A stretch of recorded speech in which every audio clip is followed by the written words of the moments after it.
کافر ہیں.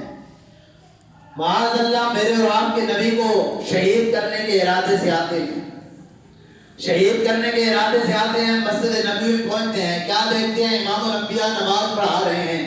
صحابہ کرام جو ہے وہ امام الانبیاء کے پیچھے کھڑے ہو کر نماز ادا فرما رہے ہیں. جب دیکھا تو وہیں مسجد کے ساتھ جو ہے وہ کونے میں ایک طرف چھپ کر کھڑے ہو گئے. دل میں ارادہ یہ تھا, سوچ یہ تھی کہ ابھی یہ فارغ ہوتے ہیں, نماز مکمل ہوتی ہے, صحابہ گھروں کو نکلتے ہیں تو میں اپنا ارادہ اور اپنا کام جو ہے وہ پورا کرتا ہوں, یعنی معاذ اللہ امام الانبیاء کو جو ہے وہ شہید کرتا ہوں, قتل کرتا ہوں. اب ادھر مسجد کے بعد جو ہے وہ کونے پہ جو ہے وہ کھڑے ہو جاتے ہیں. میرے اور آپ کے نبی تلاوت قرآن کر رہے ہیں, مغرب کی نماز پڑھا رہے ہیں اور جماعت ہو رہی ہے. امام الانبیاء نماز پڑھا رہے ہیں اور نماز کے اندر قرآن کی تلاوت کر رہے ہیں. اب وہ زبیر بن مطعم باہر کھڑا ہے اور قرآن کی تلاوت جب اس کے کانوں میں پڑتی ہے, جب وہ قرآن کی آیتیں سماعت فرماتا ہے تو پھر اس کے دل کی دنیا بدل جاتی ہے, جسم پر جو ہے وہ لرزہ طاری ہو جاتا ہے, کانپنے لگ جاتا ہے اور خود اپنی حقیقت بیان کرتا ہے. کہتا ہے کہ میرے ساتھ ہوا یہ کہ جب امام الانبیاء قرآن پڑھ رہے تھے, میرا کان قرآن کی سماعت کر رہے تھے, جب میرے کانوں میں مصطفیٰ کریم کا پڑھا ہوا کلام آیا تو مجھے یوں لگا جیسے میرے جسم پر جو ہے وہ بجلیاں گر رہی ہیں. کہتا ہے میں کھڑا نہیں ہو سکا, میں بیٹھ گیا. تھوڑی دیر گزری, حالت سنبھلی, میں پھر کھڑا ہوا, پھر میری حالت خراب ہوئی, میں پھر بیٹھا. کہتا ہے میری حالت, میری کیفیت میری سمجھ میں نہیں آ رہی تھی. کہتا ہے جب امام الانبیاء نے اللہ اکبر کہا, رکوع میں گئے تو میری جان کے اندر جو ہے وہ جان آئی. جب رکوع میں گئے تو میرے جان کے اندر جان آئی. سجدے کیے, دوبارہ کھڑے ہوئے. جب دوبارہ کھڑے ہوئے, نبیوں کے تاجدار نے پھر قرآن کی تلاوت شروع کی. زبیر بن مطعم کافر ہے.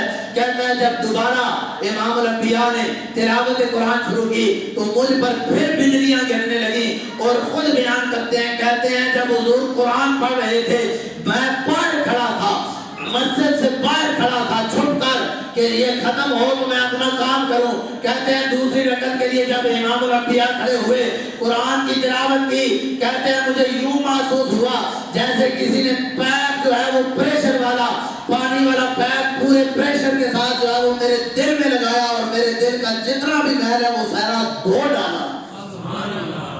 ایسی کیفیت تھی. اور کہتے ہیں جب سلام پھرا, صحابہ کرام حضور کے سامنے بیٹھ کے, زبیر بن مطعم کہتا ہے میں بھی چلا گیا پیچھے, میں بھی جا کر خاموشی سے بیٹھ گیا. کہتے ہیں جب بیٹھ گیا حضور سے صحابہ کی عادت ہوتی تھی, جو بھی مسئلہ پوچھنا ہوتا, کوئی بات کوئی دکھ درد بتانا ہوتا, وہ امام الانبیاء کی بارگاہ میں سوال کرتے, اپنا دکھ درد بیان کرتے, حضور مداوع کرتے جاتے, دکھوں تکلیفوں پریشانیوں کو دور کرتے جاتے, سوالوں کو جواب دیتے جاتے. اب صحابہ اپنے معمول کے مطابق حضور سے گفتگو فرما رہے ہیں, حضور صحابہ سے گفتگو فرما رہے ہیں.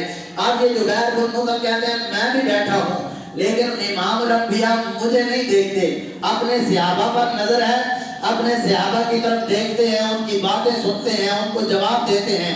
آپ باتیں کرتے کرتے ان کے سوالوں کو جواب دیتے دیتے کہتے ہیں بیچ میں بس ایک نظر اٹھا کر مجھے دیکھ لے, بس ذرا سی نگاہ اٹھا کر ذرا سی نظر مجھ پر ڈالتے, پھر صحابہ کے ساتھ جو ہے وہ مشغول ہو جاتے. آپ کہتے ہیں جب صحابہ کو فارغ کیا نا, میں اکیلا رہ گیا.